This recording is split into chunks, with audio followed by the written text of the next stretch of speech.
Historically, wars were begun by a formal declaration of war. These would often come in two forms. One, via direct communication with a foreign government by delivering a letter or telegram, or two, through a government minister asking for the passport of a foreign ambassador, thereby revoking their diplomatic immunity. But since the Second World War, there have been very few formal declarations of war and none by the major global powers, which raises the question, why not? Why did nations stop formally declaring war? So, to give examples of why, we're going to look at two conflicts from the Cold War: the Vietnam War between the USA and North Vietnam, and the Falklands War between Britain and Argentina. Be aware that the general reasons for there not being declarations of war in these conflicts can be applied to most other conflicts too. So, the first major difference between the world pre- and post-World War II is that a new international framework existed, the United Nations, and the UN had very strict guidelines on what were legal grounds for war. So, in the case of Vietnam, there was no declaration of war for several reasons. The first was that the US saw itself as aiding one side in an already ongoing civil war. It didn't recognise North Vietnamese independence, and thus it had no one to declare war on. As far as the US government was concerned, it was aiding the legitimate Vietnamese government against an uprising, not fighting a war against any legitimate state. The second reason was the United Nations.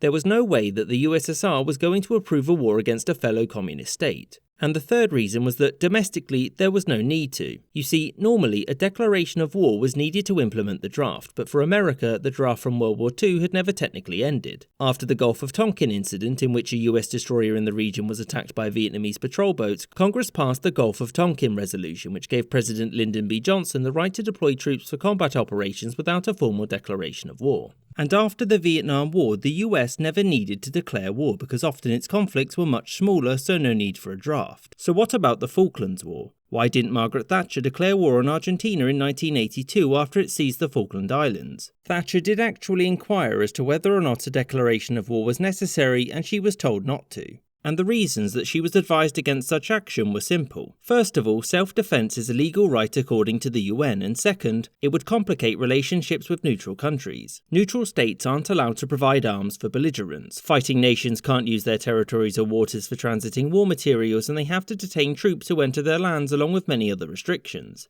The two nations of particular concern were Spain and Chile. Spain was against the war but had some sympathies towards the Argentinian position. Plus, given the placement of Gibraltar, British naval ships entering Spanish waters by accident had to be detained, and if they weren't, this could jeopardise Spanish neutrality. And as for Chile, some British troops were stationed there for reconnaissance. And if Britain were to declare war, then Chile would legally have to detain those troops or be considered a co-belligerent. And as for Argentina, it was sourcing weapons from other countries and getting reconnaissance from the USSR, hence why a declaration of war benefited neither side. And it's these reasons which determine why many nations have no need to formally declare war anymore. Domestic powers to fight wars are largely much greater than they used to be, and wars are often small scale enough that nations don't want to deal with the hassle of formally declaring war. And yet the main reason is that if a nation doesn't formally declare war, it doesn't change its relationship with other states, meaning for them it's as if the war was never happening, meaning nothing has to change. I hope you enjoyed this episode and thank you for watching, with a special thanks to my patrons: James Bisonet, John Lucid, A Man of Culture, Danny Maloney, Little Holiday, John Bizges, Rob Waterhouse, Mo, James Castaneda, Aaron the White, Jordan Longley, Gustav Swan, Marcus Arsner, Rashid Ali, Spinning Three Plates, Filder Oink Oink, David Silverman, Maggie Paxkowski, Spencer Lightfoot, Lexi Schwinn, Kelly Moneymaker, Anthony Beckett, Robert Wetzel, Sky Chappelle, Marvin Cassow, Winston Kaywood,